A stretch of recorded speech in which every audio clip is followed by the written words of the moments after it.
Hello friends, welcome back. तो इस video में मैं आपको और 3 टैग्स के बारे में बताऊंगा। बहुत ही छोटे छोटे टैग्स हैं लेकिन बहुत काम के हैं।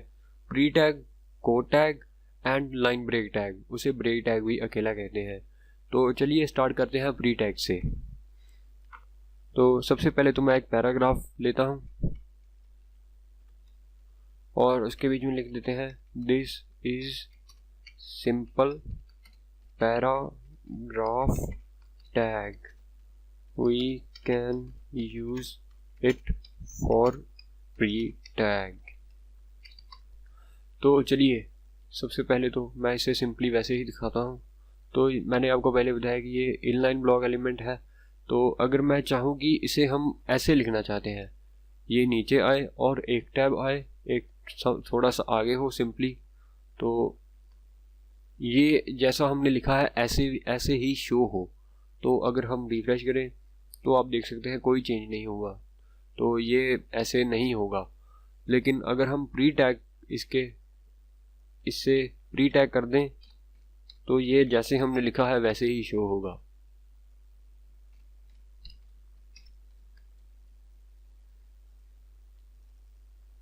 सॉरी,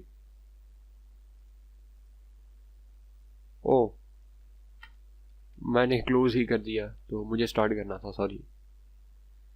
तो अब आप देख सकते हैं आपने जैसे लिखा अब ये वैसे ही शो हो रहा है। तो ये ज़्यादातर तो हम तब ही यूज़ करेंगे जब आप PHP में जाएंगे और आप PHP को अपने वेब पेज पर डिस्प्ले कराना चाहेंगे। लेकिन PHP क्योंकि कोड होता है तो वो जैसे आप लिखेंगे वैसे ही शो होगा। तो एक कोड टैग है, और तो कोड टैग जब आप कोड लिखना चाहेंगे तो तब यूज़ होगा।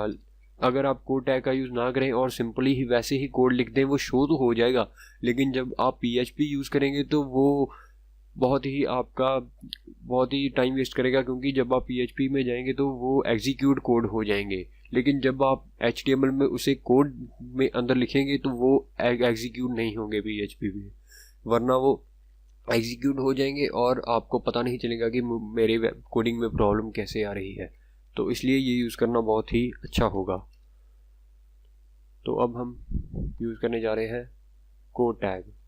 तो उसके बीच में हम दोनों को यूज़ करने जा रहे हैं एक्चुअली। तो चलिए अगर आप वैसे ही अपना कुछ भी लिख कर देख लीजिए कोड में, तो ये अगर हम वैसे ही लिख देंगे तो वो एग्जीक्यूट हो जाएंगे PHP में जब हम PHP यूज़ करेंगे।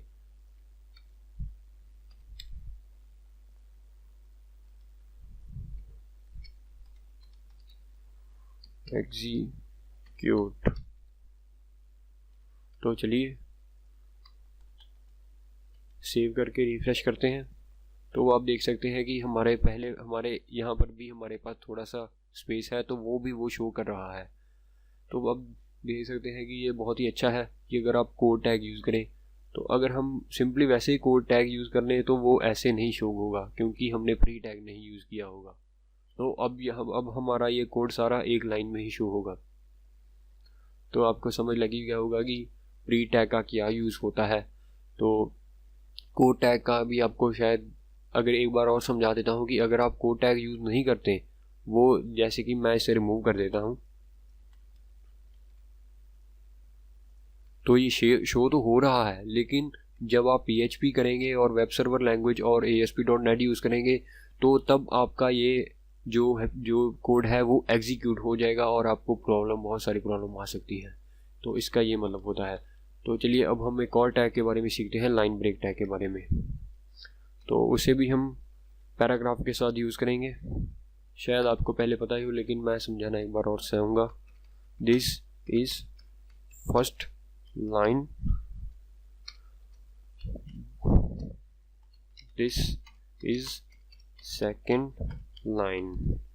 तो आप चाहेंगे कि हमारा ये लाइन जो है वो सेपरेट नज़र आए और ये लाइन सेपरेट नज़र आए, लेकिन ऐसा नहीं होगा क्योंकि ये एक सिंपली पैराग्राफ एलिमेंट है।